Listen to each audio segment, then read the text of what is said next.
Toda obra passa por diversas etapas. E para você que está construindo, está pensando em construir, ter o conhecimento em cada uma dessas etapas é muito importante para você prever os problemas que podem acontecer e fazer com que a sua obra saia de forma mais rápida. Dentro desse vídeo, hoje nós vamos ver cada uma dessas etapas, desde a elaboração do projeto até a limpeza da obra finalizada, para que você possa usá-la. Etapas do planejamento de obras. Quais são elas? Uma construção exige um conhecimento mínimo do proprietário para não ficar perdido em meio às muitas etapas do planejamento de obras. Esse conhecimento é importante para não te surpreender e frustrar. Por isso, montamos esse conteúdo para ajudar você a entender antes de iniciar a sua construção. Então, vamos ver todas as etapas do planejamento de obras, uma visão geral e resumida do caminho que você irá percorrer para a sua construção seja realizada com sucesso. Vamos lá! O que veremos nesse conteúdo?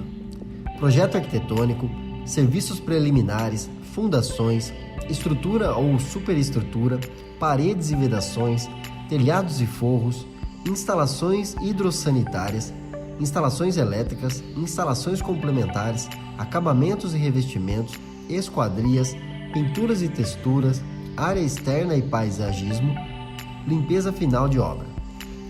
Etapas do planejamento de obras. Projeto arquitetônico. Primeiramente, o projeto arquitetônico nada mais é do que o seu sonho desenhado em um papel agregando forma e função.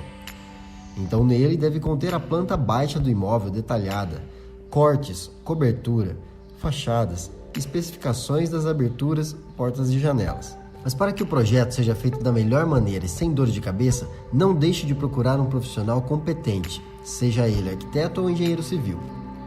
Então, além da estética ao projeto, o profissional também fará com que os espaços sejam bem aproveitados, tenham uma boa circulação, ergonomia, conforto térmico e funcionais, dentre outros fatores importantes que muitas pessoas esquecem na hora de construir.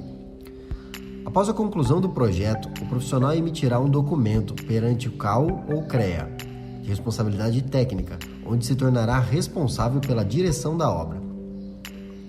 Em alguns casos, os projetos acima de uma metragem estipulada pela prefeitura devem ser acompanhados de projetos complementares. Esses projetos variam de uma cidade para outra, o seu arquiteto ou engenheiro vai saber te orientar. Então, o profissional fará o anexo dos projetos, RRT ou ART, documentos do proprietário, documentos do imóvel, IPTU, matrícula ou escritura do terreno, certidão negativa de débitos, juntamente com as taxas solicitadas pela Prefeitura Municipal e protocolará no mesmo. Assim que for emitido o alvará de construção, já podemos começar a executar as etapas do planejamento de obras.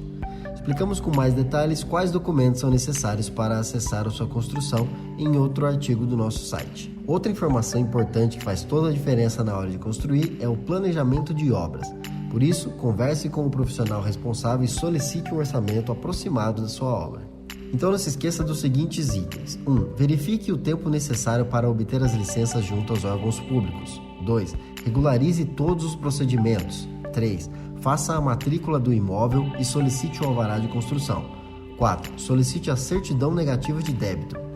5. Verifique se há rede elétrica e infraestrutura de água e esgoto.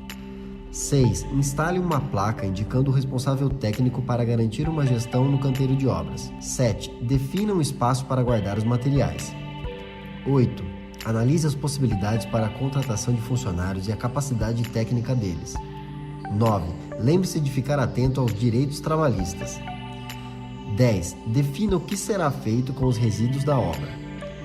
11. Organize o fluxo de caixa para manter as contas em dia. 12. Faça o gerenciamento de obras para se certificar de que a entrega será feita dentro do prazo estabelecido. Agora que você já está ok, podemos partir para as outras etapas do planejamento de obras. Murar este terreno e solicitar a ligação de água e energia para realmente colocar a mão na massa. Serviços preliminares. São caracterizados como serviços preliminares a preparação para o início da obra, incluindo a limpeza do terreno, terraplanagem ou corte do terreno e compactação do solo. Faça com o acompanhamento de um profissional. Se tudo isso estiver perfeito, o terreno já pode receber as novas etapas do planejamento de obras. Mas também se encaixa nesse item a montagem do canteiro, barracão de obras, local de armazenamento de materiais e ferramentas, mas tem-se utilizado containers para isso, montagem de gabarito e a definição dos eixos de execução das fundações. Fundações. Primeiramente, elas são as responsáveis por distribuir a carga da construção para o solo. As fundações têm a função de evitar problemas como trincas e rachaduras. Então, para isso, o tipo de fundação deve ser feito e escolhido de maneira correta por um arquiteto ou um engenheiro capacitado. As fundações podem ser diretas ou rasas. Essas transmitem as cargas diretamente para o solo por suas bases, com profundidade igual ou inferior a 3 metros, e geralmente são executadas manualmente. Elas são construídas de concreto armado, concreto e aço. Elas possuem um ótimo custo-benefício. As mais comuns são as sapatas isoladas, recomendadas para solos firmes e de boa resistência. A viga baldrame, localizada abaixo do nível do solo, percorre todo o perímetro das paredes, conectando com as sapatas isoladas, para um melhor travamento das colunas ou pilares. Os radiers, recomendado para solos com baixa resistência e ficando com contato direto com o solo. É uma placa de concreto armado ou protendido.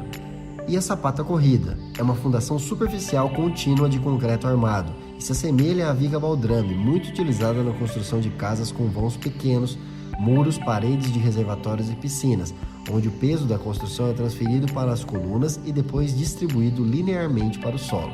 Em todos os casos, é muito importante fazer a impermeabilização das fundações. Essa impermeabilização ressalva as paredes de terem infiltração. Esse é um problema que ocorre com frequência e causa uma tremenda dor de cabeça, pois a tinta não para na parede e fica juntando mofo devido à infiltração. A impermeabilização geralmente é feita com Neutrol, um líquido preto que após a sua secagem fica parecido com uma borracha. Fundações indiretas ou profundas. Indicadas em solos com baixa resistência, as estacas tipo brocas, cilindros de concreto e aço que enterrados conectam as fundações rasas com os solos mais firmes são as fundações indiretas, mais comuns utilizadas em casas. As fundações com estacas são indicadas para solos com pouca resistência. Em caso de solos com aterros, é necessário cavar muito para conseguir achar um solo firme, e geralmente as estacas têm mais de 3 metros de profundidade. Estrutura ou superestrutura. São construções que estão acima do nível do solo, sendo elas as partes estruturais que sustentam a edificação. São compostas pelos pilares, as vigas e lajes. Digamos que a estrutura e superestrutura são os esqueletos da construção, que devem ser fechados com alvenaria. Então, vamos para a próxima etapa. Paredes e vedações. Uma das etapas do planejamento de obras é o fechamento das estruturas. Existem vários sistemas construtivos de vedação. Os mais comuns são as alvenarias de tijolos e argamassa, com acabamento chapisco, emboço ou reboco.